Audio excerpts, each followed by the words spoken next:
وأشهد أن محمدا عبده ورسوله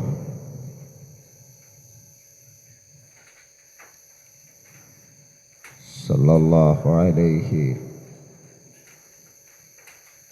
وصحبه ومن tabi'ahum bi ihsanin ila yaumil qiyamah. Amma ba'd. Ikhwan wa akhawat,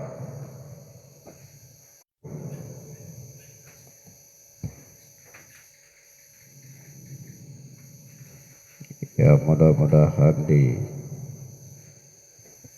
dimuliakan dan dirahmati oleh Allah Subhanahu wa ta'ala. Kita lanjutkan pelajaran kita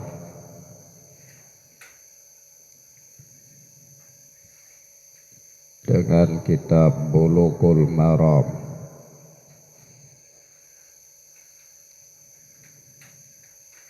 Kita masih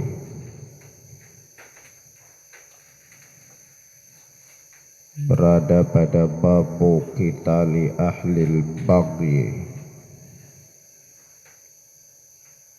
bab keterangan tentang hal-hal yang berkaitan dengan kebolehan memerangi para pemberontak. Naam.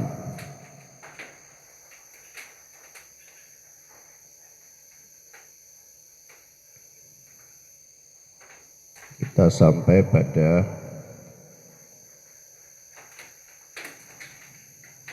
hadis yang ke 1234,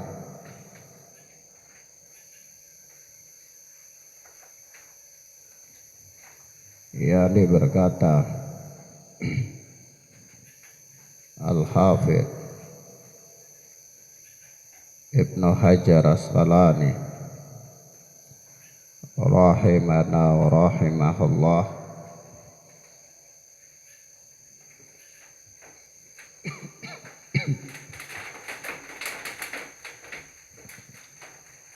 wa an Ummi Salamah radhiyallahu anha qalat,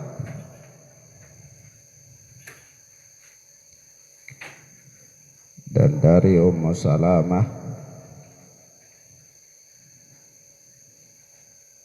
yang Allah telah meridainya,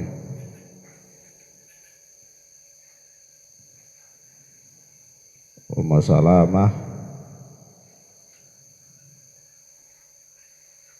adalah salah satu istri Rasulullah sallallahu alaihi wasallam.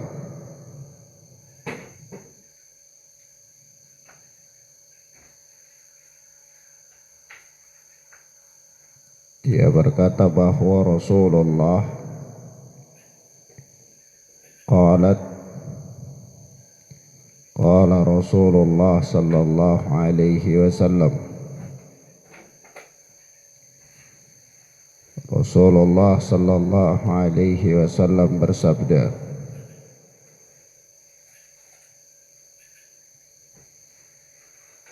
taqtulu Ammaran al-fi'atul baqiyah, yakni Ammar akan dibunuh oleh kelompok pemberontak.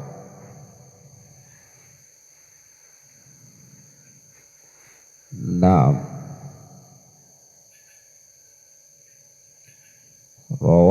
Muslim. Hadis ini diriwayatkan oleh Al-Imam Muslim rahimana wa rahimahullah. Dan hadis ini adalah hadis yang sahih, meskipun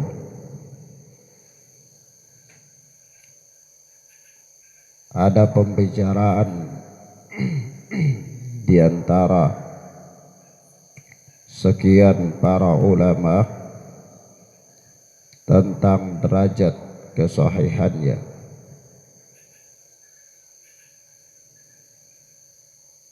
Namun yang benar bahwa hadis ini adalah hadis yang sahih. Naam.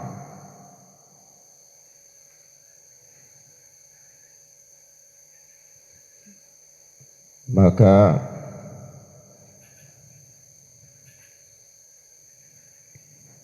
hadis ini dijadikan patokan oleh para ulama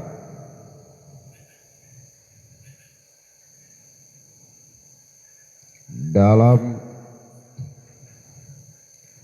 menentukan pihak mana yang berada di atas kebenaran dan pihak mana yang berada di atas kekeliruan karena ijtihad mereka di antara dua kelompok yang bertikai, yakni kelompok Ali bin Abi Thalib radhiyallahu ta'ala anhu dan kelompok Muawiyah bin Abi Sufyan. Pertikaian yang terjadi pada perang Jamal, perang Siffin, pada perang Siffin. Naam.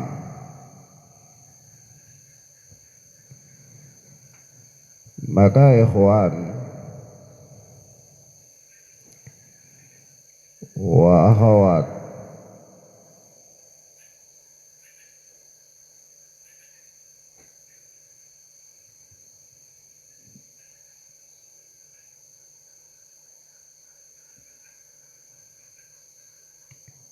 dalam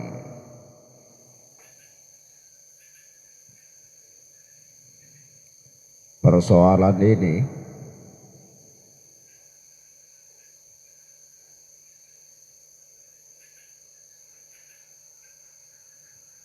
ada beberapa hal yang perlu kiranya bagi kita untuk memahami dan mengetahuinya.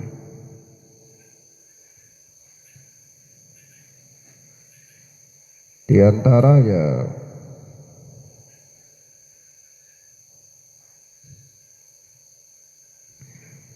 bahwa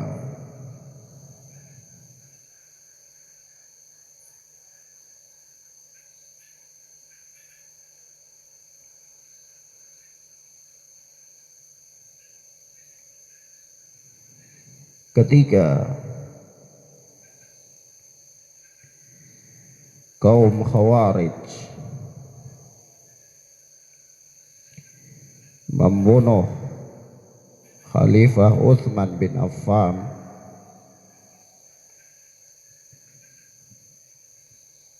yaitu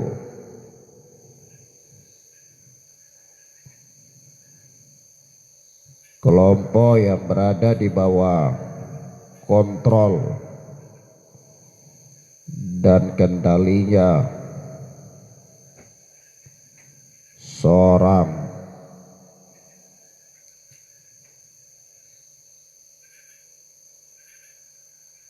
tokoh Yahudi yang berpura-pura masuk Islam, lalu melakukan langkah-langkah protes terhadap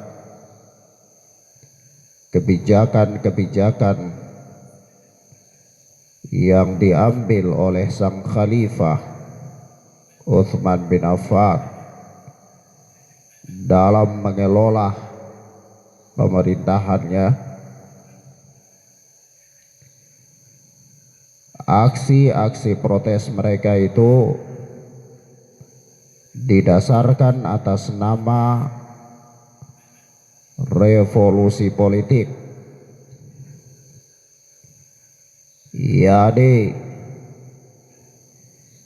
perlu ada perbaikan-perbaikan karena khalifah melakukan nepotisme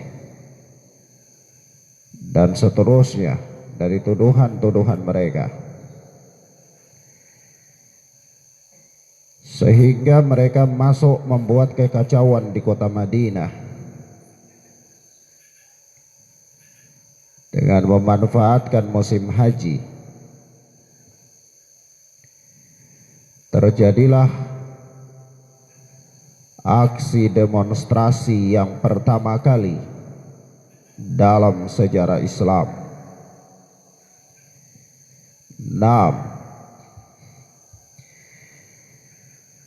Yang dikomandoi oleh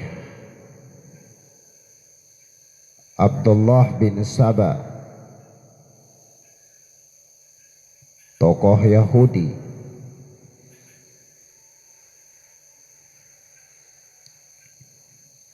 yang berpura-pura masuk Islam, pemblokade dan pemblokiran jalan-jalan di kota Madinah pun terjadi pada waktu itu, sampai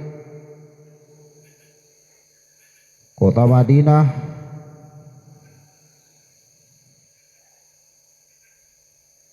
penuh dengan kecemasan, menakutkan, dan akhir dari aksi protes yang beratasnamakan revolusi politik itu berakhir dengan terbunuhnya sang khalifah Utsman bin Affan radhiyallahu taala anhu. Terbunuh di dalam kediamannya, ditikam dengan belati dalam keadaan sedang membaca Al-Quran.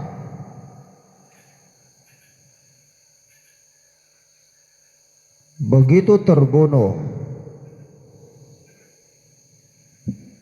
Khalifah Utsman bin Affan yang dilakukan oleh kaum Khawarij, maka ahlul hal wal aqdi, para ulama dan cendekiawan ketika itu yang berada di kota Madinah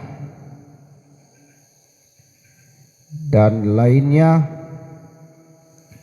langsung membaiat Ali bin Abi Thalib sebagai pengganti Utsman bin Affan radhiyallahu taala anhuma. Lalu terjadilah baiat pada kaum muslimin, sehingga kaum muslimin mempunyai khalifah yang baru, yaitu Ali bin Abi Thalib.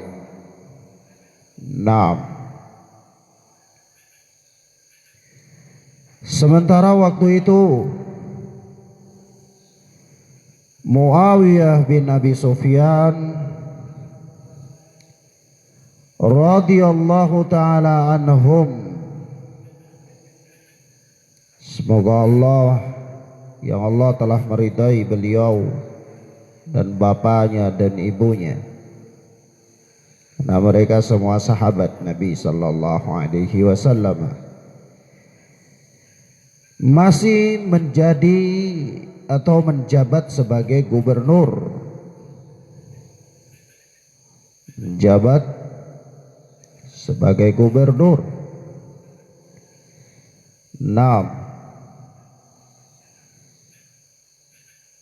dan beliau sebagai gubernur itu sudah sejak dari zaman pemerintahannya Umar bin Khattab.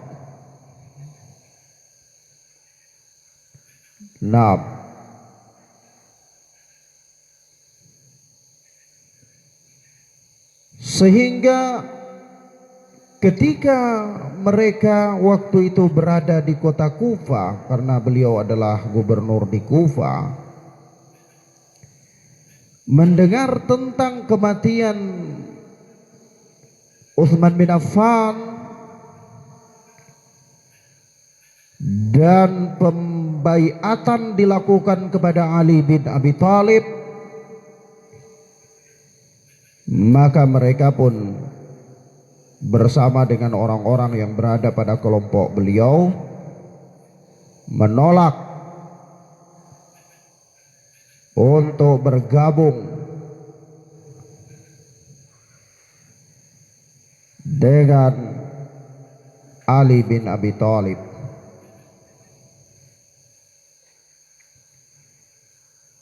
Yani tidak mau membaiat Ali bin Abi Thalib radhiyallahu anhu, bukan karena ambisi terhadap kepemimpinan sebagaimana yang diinformasikan secara batil yang penuh dengan rekayasa oleh para penulis dari Eropa dan Barat, tetapi beliau menolak untuk membaiat Ali bin Abi Thalib ketika itu sebab mereka menuntut bahwa para pembunuh Utsman bin Affan itu harus ditangkap, karena para pembunuh Utsman bin Affan adalah termasuk di antara para pemberontak, maka harus ditangkap dan diadili.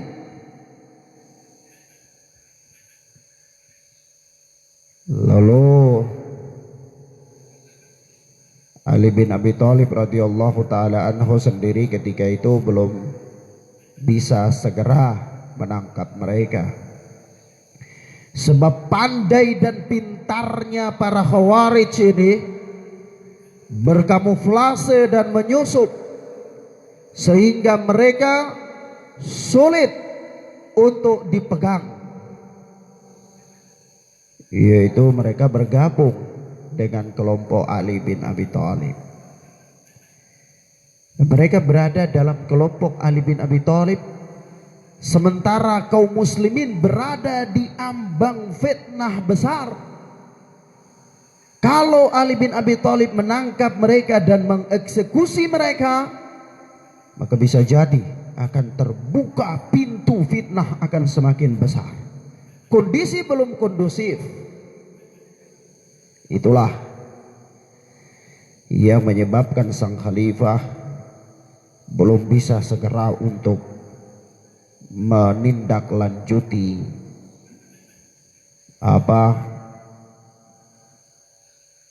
untuk menangkap para pemberontak yang telah membunuh Utsman bin Affan. Sementara Muawiyah bin Abi Sufyan dan kelompoknya terus mendesak untuk ditangkap karena mereka juga berada pada dalil, berada di atas hujjah. Itu apa? Hujjah mereka. Banyak dalil-dalil mereka. Yaitu diantaranya sabda Rasulullah sallallahu alaihi wasallam, "Man atakum wa amrukum jami'un ala rajulin wahidin yuridu an yashqa asakum aw yufarriqa jama'atakum faqtuluhu." Siapa saja yang datang kepada kalian sementara urusan kalian adalah bersatu di atas seorang pemimpin, lalu dia datang yuridu ayyashqa asakum, datang untuk bermaksud mematahkan, memecahkan tongkat persatuan kalian dari pemimpin kalian, datang untuk membuat makar, membuat kekacauan, membuat keributan, membuat orang berani melepaskan dirinya dari ketaatan kepada penguasa, kemudian untuk memerangi para penguasa, au yufarriqa jama'atakum, atau dia datang untuk mencerai-beraikan kelompok kalian, faqtuluhu, maka bunuhlah dia. Ini kelompok Muawiyah bin Abi Sufyan dan para pengikutnya yang lain radhiyallahu anhum, mereka berada di atas dalil ini dan dalil-dalil yang semisal dengan ini. Maka mereka menuntut harus ditangkap dan harus diadili para pembunuh Utsman bin Affan, sebab mereka adalah para pemberontak. Namun di sisi lain, itu yang anak katakan tadi, ada beberapa alasan dan pertimbangan yang membuat sang khalifah baru, yakni Ali bin Abi Thalib, tidak bisa secepat itu mengambil sikap. Akhirnya terjadilah peperangan yang sangat dahsyat di antara kedua kubu tersebut. Muawiyah bin Abi Sufyan dengan para pengikutnya datang dari kota Kufah masuk ke dalam kota Madinah menuntut keadilan. Sementara sang Khalifah Ali bin Abi Thalib belum bisa segera mungkin untuk mengambil sikap, sebab para pemberontak sedang menyusup berada di dalam barisan beliau. Lalu kondisi semakin memanas, diprovokasi oleh pihak ketiga kaum Khawarij, maka terjadilah peperangan antara Muawiyah bin Abi Sufyan sang gubernur ketika itu dengan para pasukannya, harus berhadapan dengan Ali bin Abi Thalib sebagai khalifah yang baru bersama dengan para pasukannya. Mereka bertemu di suatu tempat yang namanya Siffin. Disitulah terjadi peperangan yang dahsyat. Disitulah terjadi peperangan yang dahsyat. Nah, maka Masya Allah, inilah fitnah pertama kali terjadi di dalam tubuh kaum muslimin, yaitu terjadi peperangan di antara dua kubu kaum muslimin. Dan Allah subhanahu wa ta'ala telah mengabarkan, yaitu apabila dua kelompok dari kaum muslimin berperang, fa aslihu bainahuma, maka damaikanlah mereka berdua. Mereka berperang, tapi mereka tidak dinyatakan kafir, dinyatakan oleh Allah sebagai tetap kaum mukminin. Nah, maka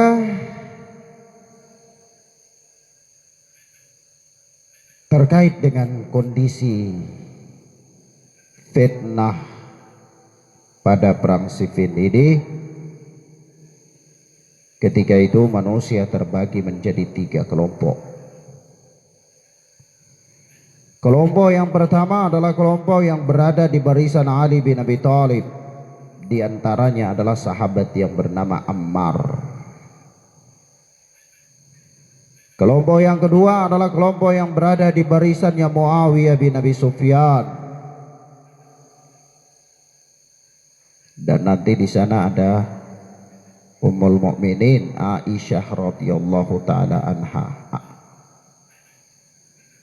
Ummu Salamah berada pada barisan Ali bin Abi Thalib. Masya Allah.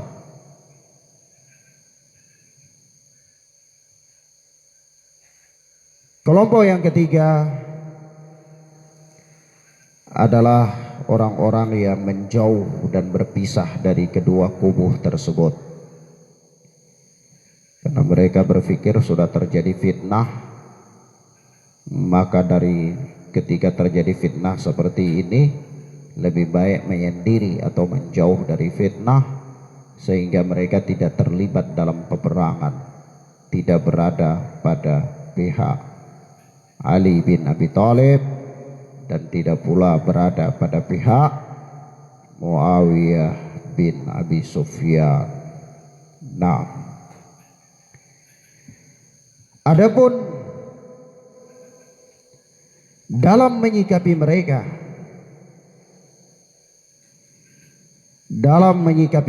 maka manusia pun terbagi menjadi 3 kelompok. Dalam menghadapi atau menyikapi fitnah yang terjadi di antara kalangan para sahabat yang mulia ini, manusia pun terbagi menjadi 3 kelompok. Kelompok pertama adalah kelompok Khawarij, mengkafirkan kedua kelompok tersebut. Setelah terjadi fitnah, saling baku hantam antara kelompok Ali bin Abi Thalib radhiyallahu anhum dan kelompok Muawiyah bin Abi Sufyan radhiyallahu anhum. Kaum Khawarij pun mempunyai pandangan bahwa kedua kelompok ini kafir. Kenapa? Karena mereka mengatakan, berhujjah dengan hadis Rasulullah sallallahu alaihi wasallam, la tarji'u ba'di kuffaran, jangan kalian kembali menjadi kafir setelah peninggalku, yaitu tadribu ba'dukum riqaba ba'din atau kama ja'a fil hadis, yakni dengan cara sebahagian kalian membunuh sebahagian yang lain. Maka Khawarij mengatakan kalau berarti di antara perkara yang menyebabkan seorang kafir itu saling membunuh, maka karena kedua kelompok ini sudah saling membunuh, maka kedua kelompok ini dinyatakan kafir. Waliyadu billah. Inilah prinsip Khawarij, yaitu mengkafirkan orang-orang yang melakukan dosa besar. Kalau terjatuh dalam dosa besar, kafir dalam pandangan Khawarij. Kelompok yang kedua adalah kelompok Syiah Rafidhah.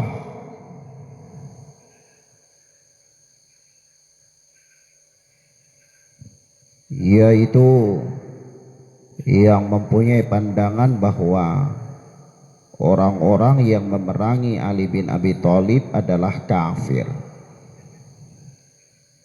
Orang-orang yang memerangi Ali bin Abi Thalib adalah kafir. Konsekuensinya mereka mengkafirkan Muawiyah bin Abi Sufyan dan sejumlah sahabat yang ada pada barisannya, termasuk Ummul Mukminin Aisyah radhiyallahu taala anha, waliyadu billah. Nah, inilah kelompok-kelompok yang ekstrim dalam pengkafiran. Kemudian kelompok yang ketiga adalah kelompok ahlu sunnati wal jamaah, kelompok ahlul hadis, di mana mereka berpandangan bahwa mereka semua adalah umat yang moderat, yakni yang berijtihad. Mereka terjatuh dalam kekeliruan atau mereka benar, mereka mendapatkan pahala. Nah, mereka masing-masing adalah ahli ijtihad yang mereka berijtihad di atas dalil-dalil yang mereka yakini, dan mereka memang ahli dalam ijtihad sebab mereka adalah para sahabat ridwanullahi alaihim ajmain.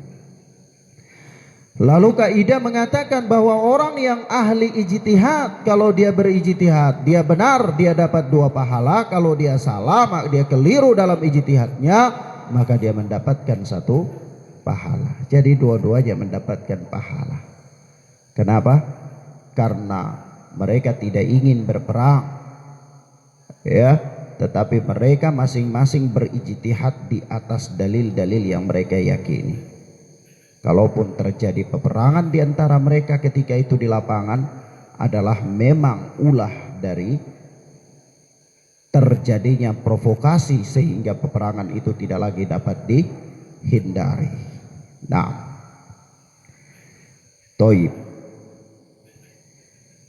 Itulah pandangan ahlu sunnati wal jamaah. Kenapa?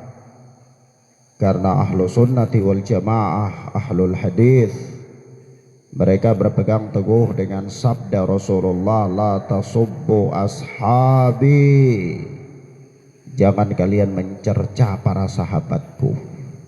Dan mereka ini semua adalah para sahabat Nabi sallallahu alaihi wasallam. Nah, dalam menyikapi di antara 2 kelompok ini, mana yang berada di pihak di atas kebenaran, itu pun para ulama berselisih pendapat.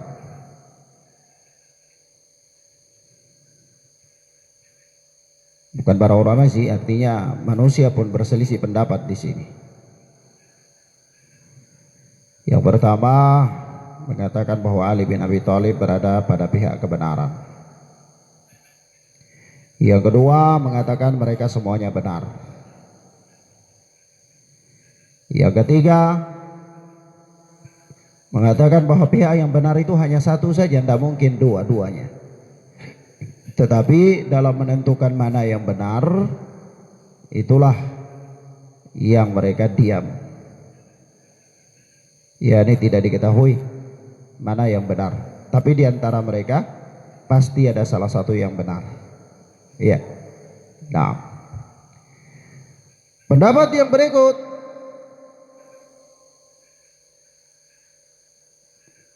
adalah pendapat yang paling adil di antara pendapat para ulama, yaitu pendapat yang tidak berkomentar terhadap fitnah yang terjadi di antara kalangan para sahabat, walaupun diketahui bahwa Ali bin Abi Thalib dan para pengikutnya adalah pihak yang benar. Nah, dan ini pendapat yang sahih.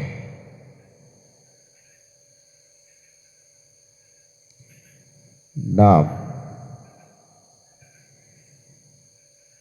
hal ini dikuatkan dengan hadis dalam bab ini, yaitu sabda Rasulullah sallallahu alaihi wasallam, taqtulu Ammaran al-fi'atul baqiyah. Ammar akan dibunuh oleh kelompok yang memberontak. Jadi maka di sini Sementara Ammar itu berperang berada pada pihak Ali bin Abi Thalib. Lalu dia dibunuh oleh pihak Muawiyah bin Abi Sufyan. Nah, maka pendapat ahlul hadis adalah mereka tidak berkomentar terhadap perselisihan atau fitnah yang terjadi di kalangan para sahabat, meskipun mereka meyakini bahwa pengikut Ali bin Abi Thalib atau Ali bin Abi Thalib beserta orang-orang yang mengikutinya adalah berada pada pihak yang benar. Tapi mereka tidak mendiskreditkan sahabat Muawiyah bin Abi Sufyan dan yang lainnya, sebab Rasulullah mengatakan, la tasubbu ashabi, janganlah kalian mencerca para sahabatku. Dan Muawiyah adalah sahabat Nabi sallallahu alaihi wa alihi wasallam. Nah, Toib, mafhum ya. Kemudian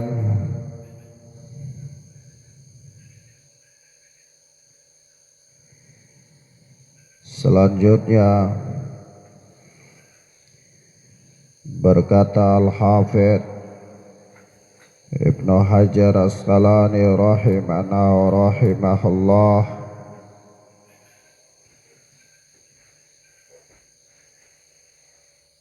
wa an Ibni Umar radhiyallahu anhuma qala,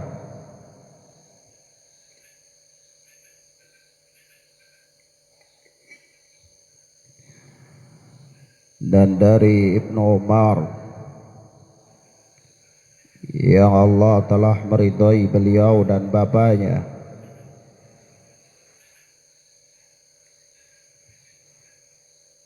dia berkata, qala Rasulullah sallallahu alaihi wasallam, Rasulullah sallallahu alaihi wa alihi wasallam bersabda, hal tadri ya bna ummi abdin, apakah engkau tahu wahai anak ummu abd, kaifa hukmullahi fi man bagha min hadhihi al-ummah, bagaimana hukum Allah terhadap orang yang memberontak dari umat ini. Qal, dia berkata, Allahu wa rasuluhu a'lam, Allah dan Rasulnya yang lebih mengetahui.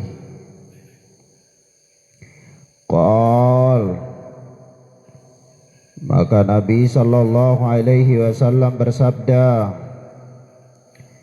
la yujhazu ala jarihiha wa la yuqtalu asiruha,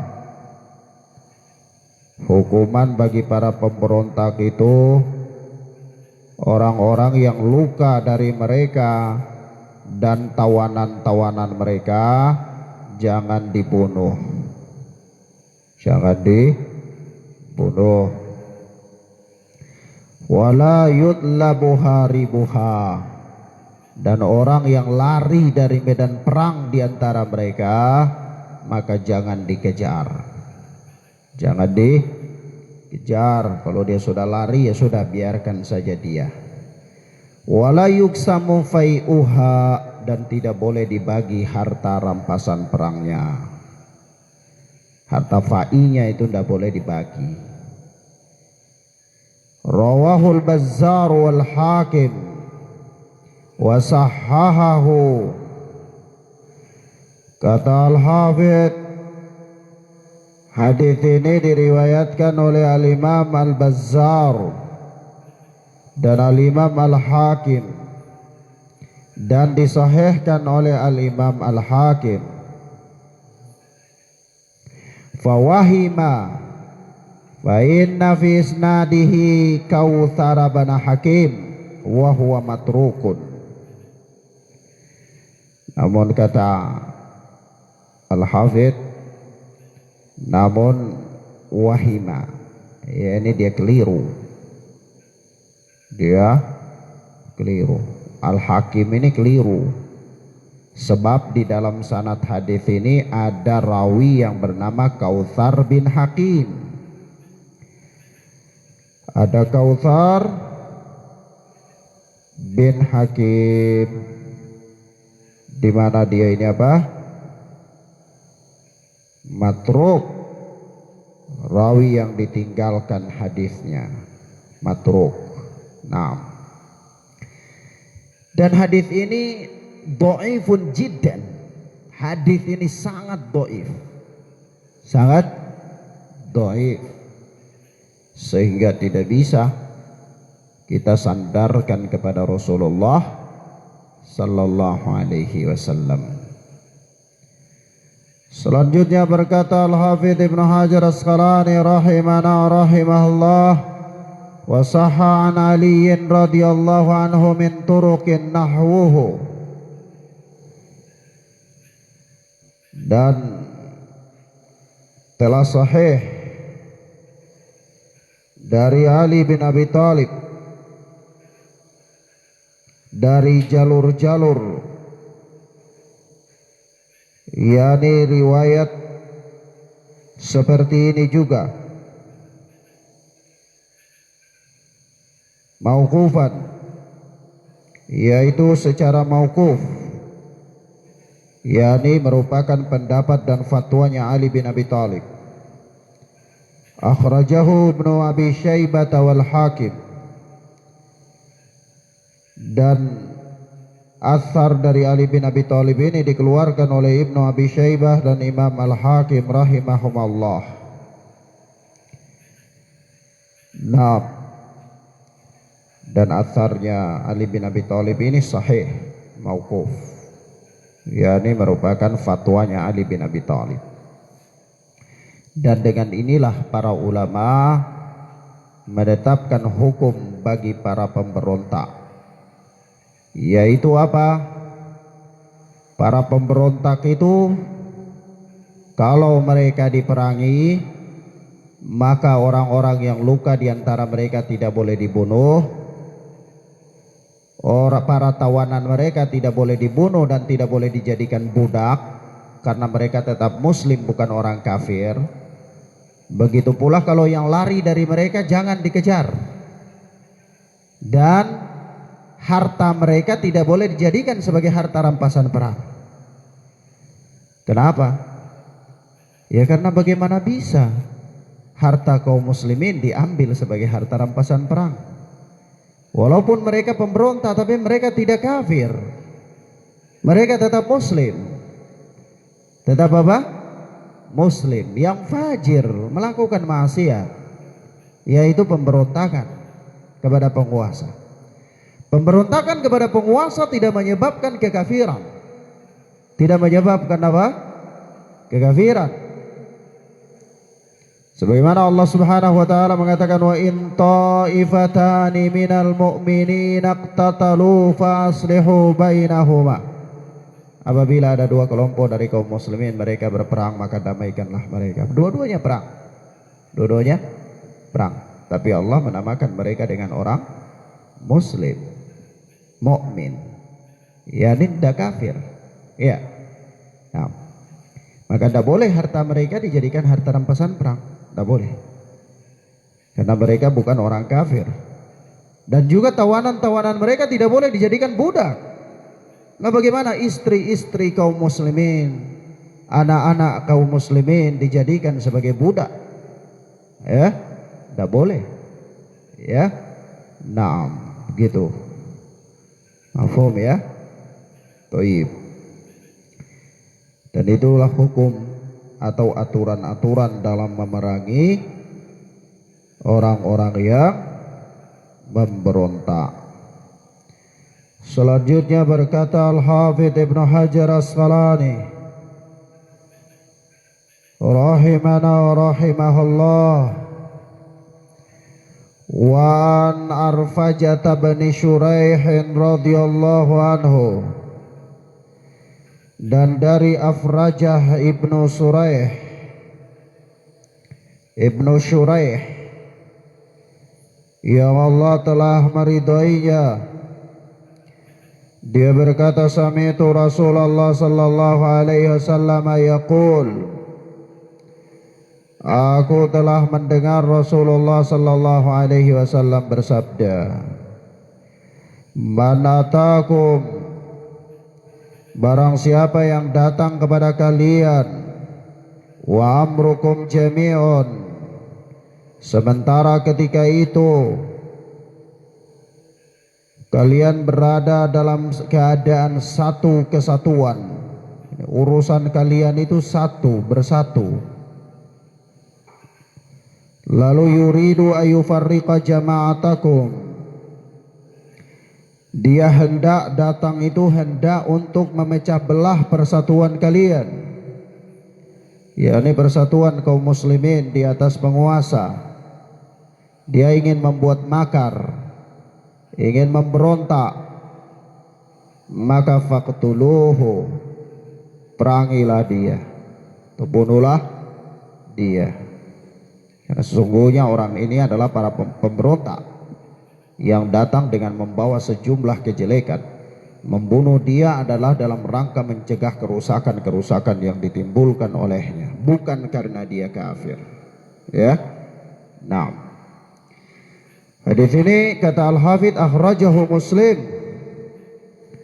dikeluarkan oleh Al-Imam Muslim rahimahullah di dalam sahihnya. Maka ikhwan, hadis ini adalah dalil bahwa Islam ini agama yang sangat memperhatikan ketaatan kepada penguasa. Selama ketaatan itu bukan dalam hal-hal yang maksiat, sebagaimana dikatakan oleh Rasulullah sallallahu alaihi wasallam dalam hadis ini. Bahkan orang yang hendak datang untuk memecahkan ketaatan dari para penguasa, orang tersebut boleh dibunuh oleh penguasa. Boleh dibunuh oleh penguasa. Nah, dan Masya Allah, sebab itu para ulama menerangkan kepada kita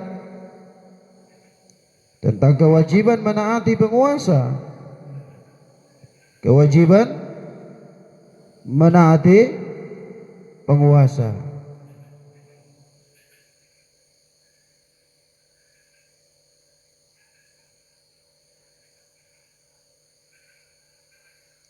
Maka ikhwan, perkara yang berurusan dengan penguasa ini ada beberapa hal. Yang pertama, penguasa itu memerintahkan rakyatnya bima amarallahu bihi wa rasuluh, dengan hal-hal yang diperintahkan oleh Allah dan Rasul.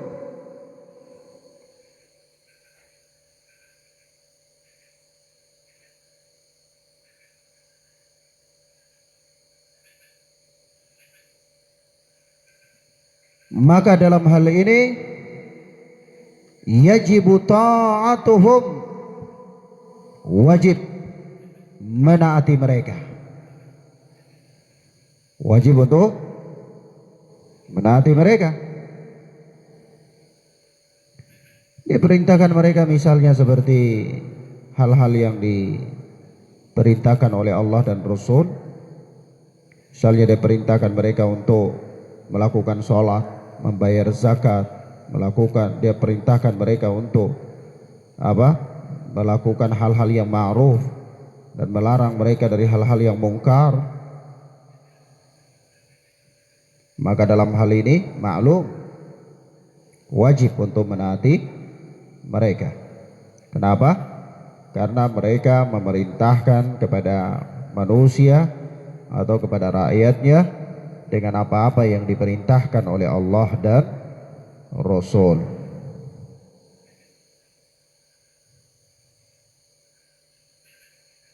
Nah,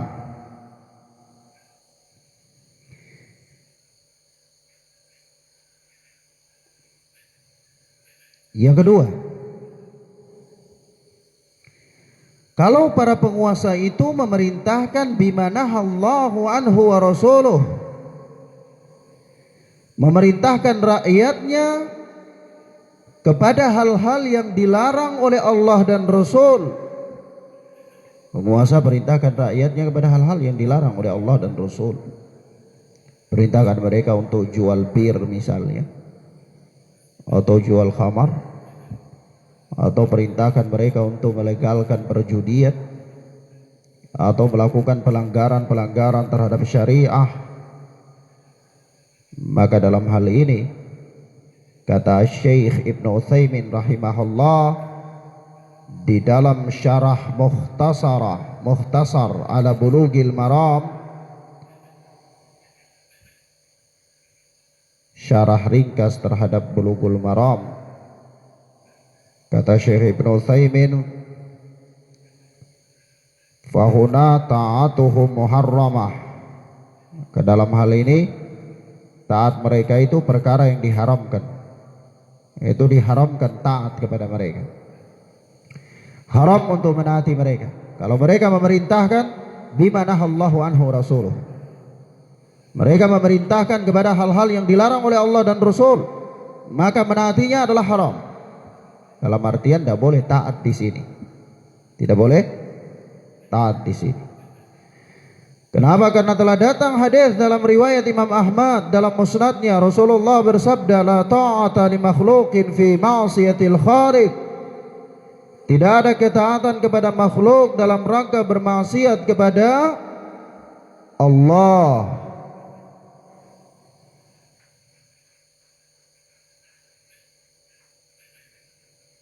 Kata Syekh Ibnu Utsaimin, mahma kana al-amr fa innahu la ta'ata li ahadin fima amara bihi min ma'siyatillahi wa rasulih wa la sam'a lahu fi dzalik.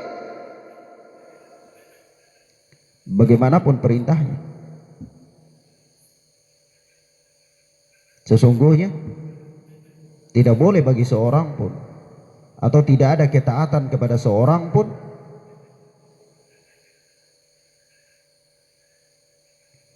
pada hal-hal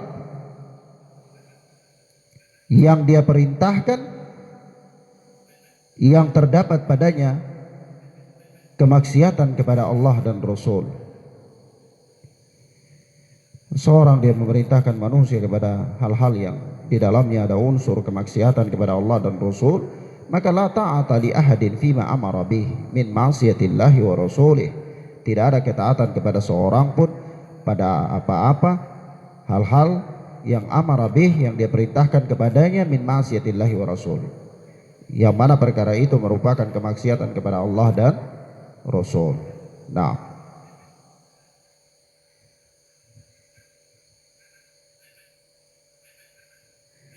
dan bahkan Syekh Ibnu Utsaimin rahimahullah, beliau menguatkan pendapatnya itu dengan beliau isyaratkan kepada firman Allah dalam surat An-Nisa ayat 59, yaitu Allah berfirman, ya ayyuhalladzina amanu atiullaha wa atiur rasula wa ulil amri minkum. Wahai orang-orang yang beriman, taatlah kalian kepada Allah dan taatlah kalian kepada Rasul.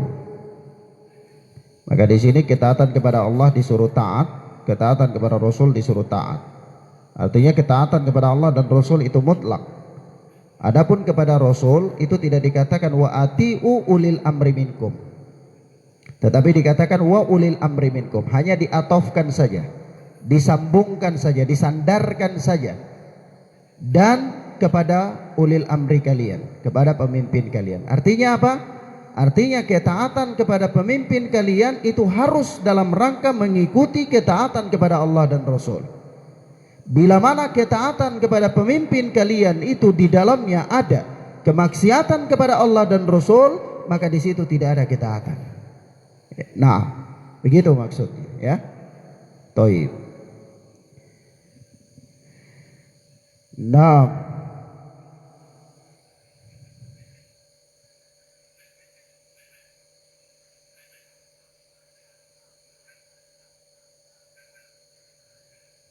yang berikut, yang ketiga,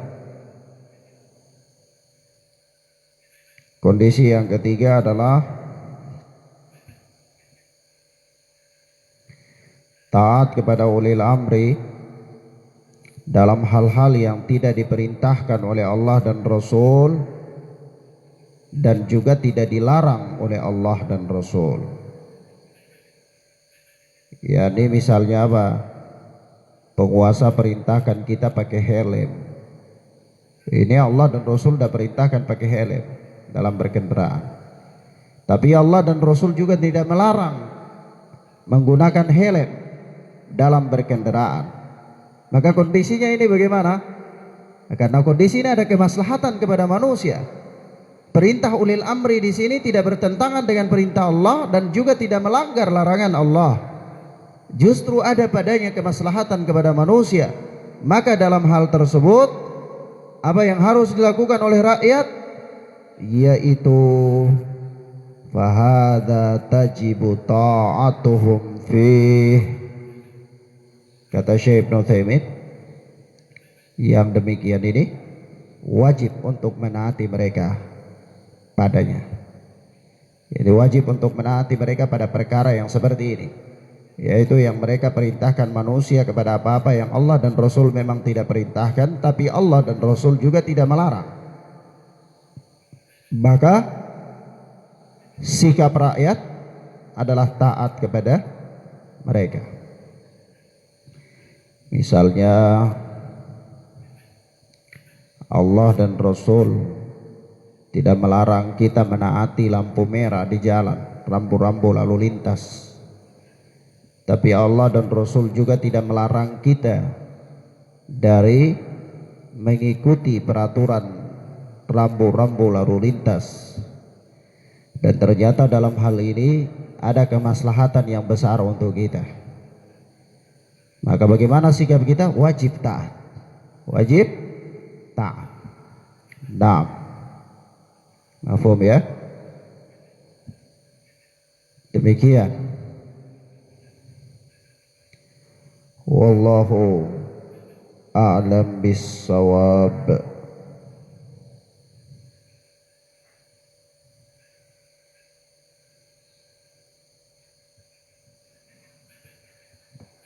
Kemudian dalam hadis ini ada beberapa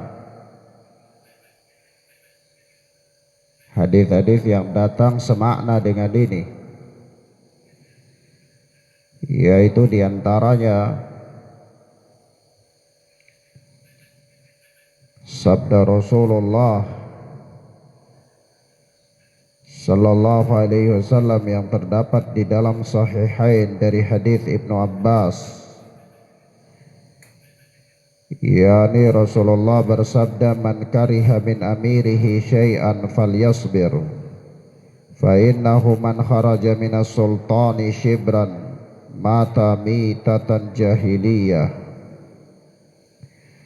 Barang siapa yang tidak suka sesuatu dari pemimpinnya, barangkali pemimpinnya ini dolim, merampas hak-hak rakyatnya, mengedepankan kepentingan-kepentingannya dan tidak memberikan hak-hak rakyat, lalu tentu dia tidak suka dengan kepemimpinan tersebut. Maka kata Rasulullah, falyasbir, maka hendaklah dia bersabar. Jangan kerjanya setiap hari mengkritik pemerintah saja. Sabar. Fa innahu man kharaja minas sultani shibran, karena sesungguhnya barang siapa yang keluar satu jengkal saja dari kekuasaan penguasa, yakni dia melawan, memberontak, dia keluar dari ketaatan kepada penguasa, dalam konteks, tiga konteks yang sudah anak katakan tadi, jelaskan. Mata mitatan jahiliyah, maka dia mati dalam keadaan mati jahiliyah. Begitu juga datang dalam sabda Rasul, alaika bisam'i wa ta'ah, dalam riwayat Muslim dari sahabat Abu Hurairah, Rasulullah sallallahu alaihi wasallam bersabda, alaika bisam'i wa ta'ah fi usrika wa yusrika, engkau harus dengar dan taat kepada penguasa dalam konteks yang sudah anak terangkan tadi, di antara tiga perkara, yaitu fi usrika wa yusrika, yaitu baik dalam keadaan susah maupun senang, wa mansyatika wa makrahika, ataupun dalam keadaan bersemangat atau dalam keadaan tidak suka, yakni tidak bersemangat, wa atharatin alaika, dan walaupun dalam keadaan penguasa itu zalim terhadapmu, yakni dia mengedepankan kepentingannya dan dia tidak memberikan hak-hak rakyat. Yaitu bersabar.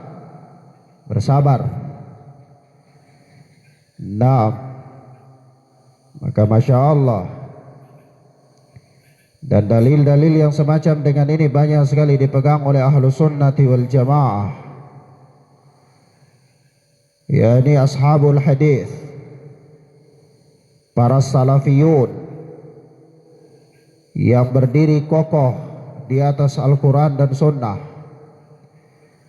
Maka inilah prinsip Ahlus Sunnati wal Jamaah, prinsipnya Ahlul Hadis, prinsipnya para salafiyun. Maka bagaimana bisa kalau kemudian orang-orang jahil dan para berandal terhadap dakwah ini, mereka menuduh bahwa dakwah salaf itu dakwah pemberontak, sementara kita membacakan hadis-hadis dan kita menerangkan bagaimana mauqif kita Ahlus Sunnati wal Jamaah salafiyun terhadap para penguasa. Inilah manhaj kita, inilah sikap kita. Bahkan sampai penguasa itu kalau sekiranya dia kafir sekalipun, kita tidak serta-merta langsung bisa melakukan pemberontakan, tidak. Ketika kaum muslimin berada dalam keadaan lemah, bahkan kita dengan gigihnya menasihati mereka untuk bersabar kepada Allah. Dan kesabaran itu Allah akan memberikan jalan keluar untuk mereka.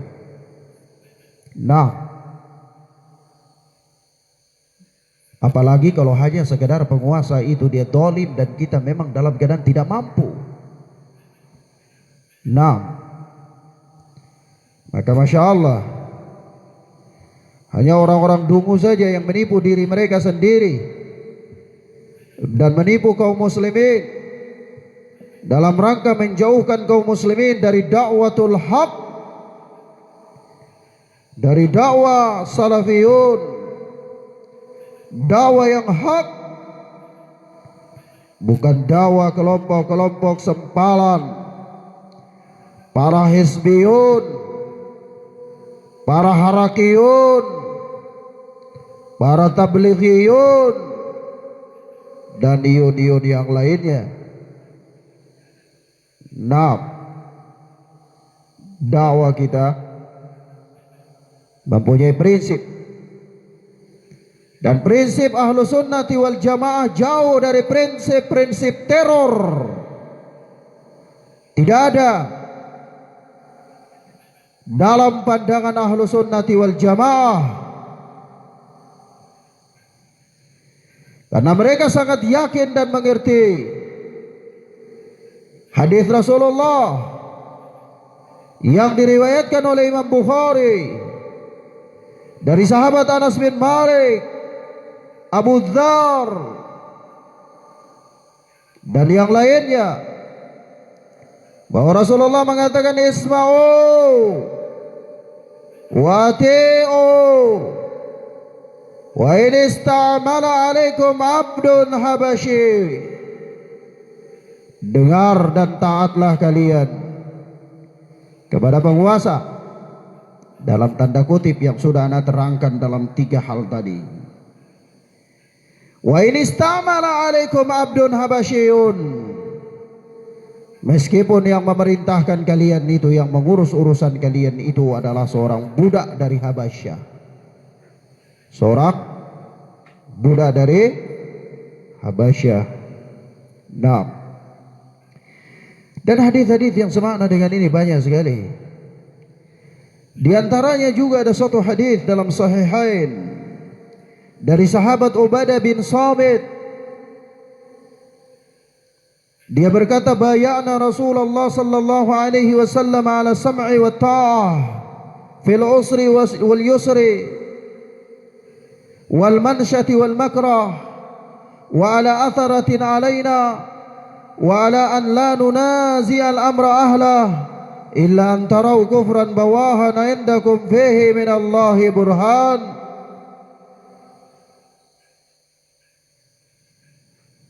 Ubadah bin Samit berkata, kami berbaiat Rasulullah, kami baiat Rasulullah itu di atas beberapa prinsip, yaitu as-sam'a wa ta'ah fil usri wal yusra, untuk dengar dan taat kepada penguasa dalam keadaan susah maupun senang, dalam keadaan lapang maupun bersemangat maupun tidak bersemangat, dalam keadaan penguasa itu dia zalim merampas hak-hak kami, wa an la nunazi al amra ahlah, dan agar kami tidak memakzulkan penguasa, yakni tidak mencabut ketaatan dari penguasa, tidak nunazi al amra ahla, tidak mengambil suatu urusan dari ahlinya, yakni tidak memberontak kepada penguasa. Itu diantara baiat sahabat. Ilan tarau kufran bawahan indakum fihi minallahi burhan, kecuali kalian melihat kekufuran yang nyata yang ada pada kalian, yang kalian punya bukti di sisi Allah.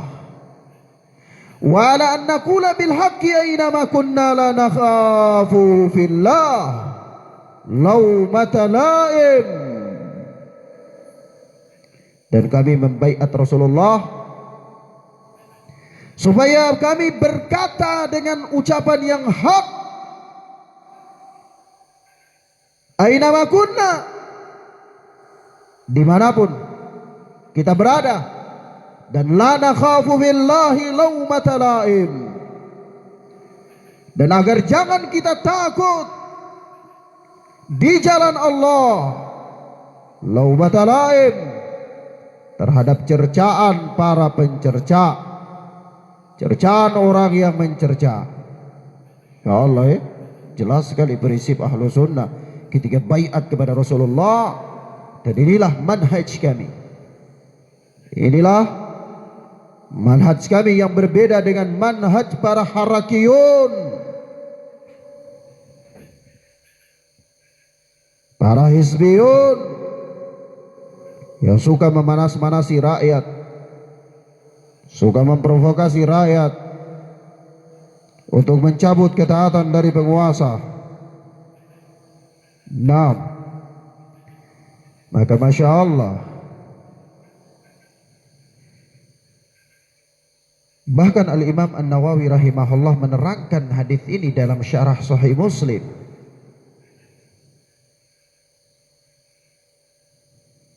Yaitu la tunazi'u wulatal umuri fi wilayatihim wa la tataridu alaihim illa an taraw minhum kufran muhaqqaqan ta'lamunahu min qawaidil Islam.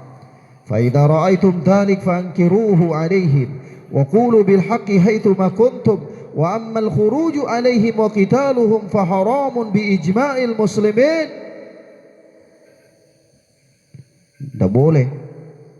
Tidak boleh mencabut ketaatan dari penguasa pada kekuasaan mereka.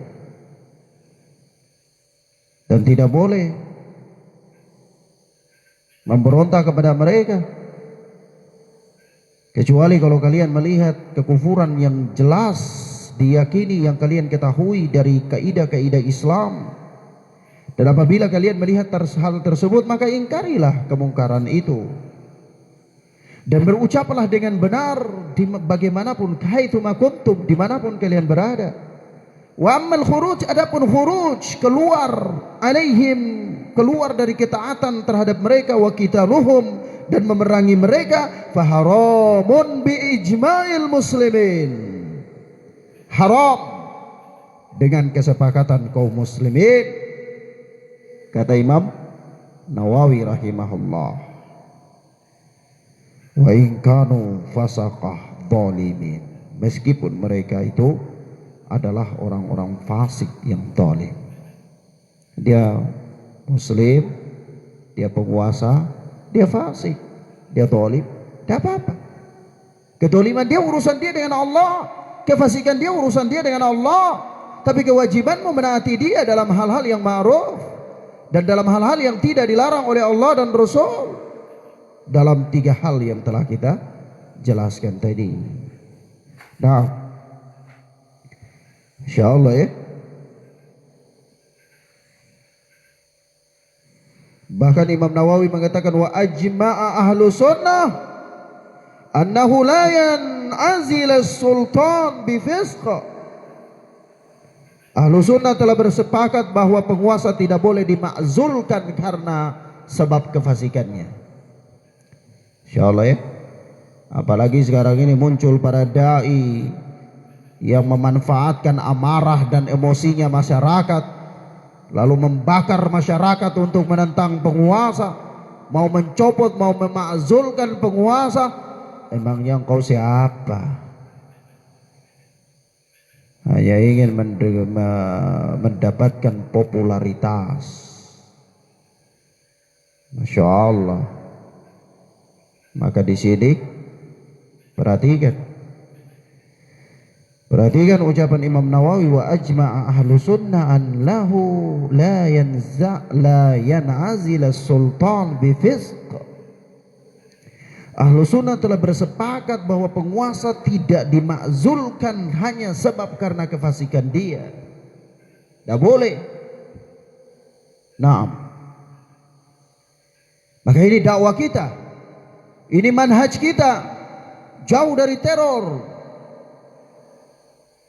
tidak membuat kekacauan, bahkan meletakkan gangguan di jalan raya saja kita mengingkarinya.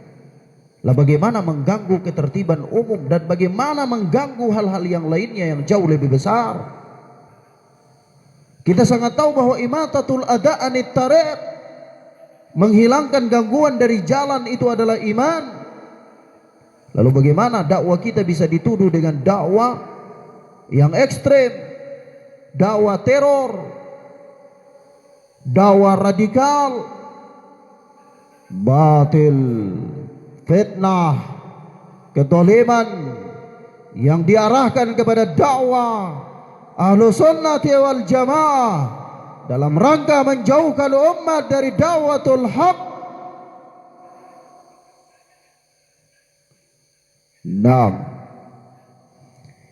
Maka Masya Allah, harus paham dengan baik dan benar prinsip-prinsip dakwah yang mulia ini. Demikian ikhwana fiddin, a'azzani Allah wa iyyakum, ini yang bisa kita bahas pada kesempatan yang mulia, kesempatan yang mubarakah ini. Mudah-mudahan bermanfaat bagi kita insyaallah. Hadanallahu wa iyyakum wa barakallahu fikum. Dan kita pada malam ini insyaallah satu pelajaran saja, kita lanjutkan pada pertemuan berikutnya biidznillah. Allahumma yassir lana wa la tu'assir alaina.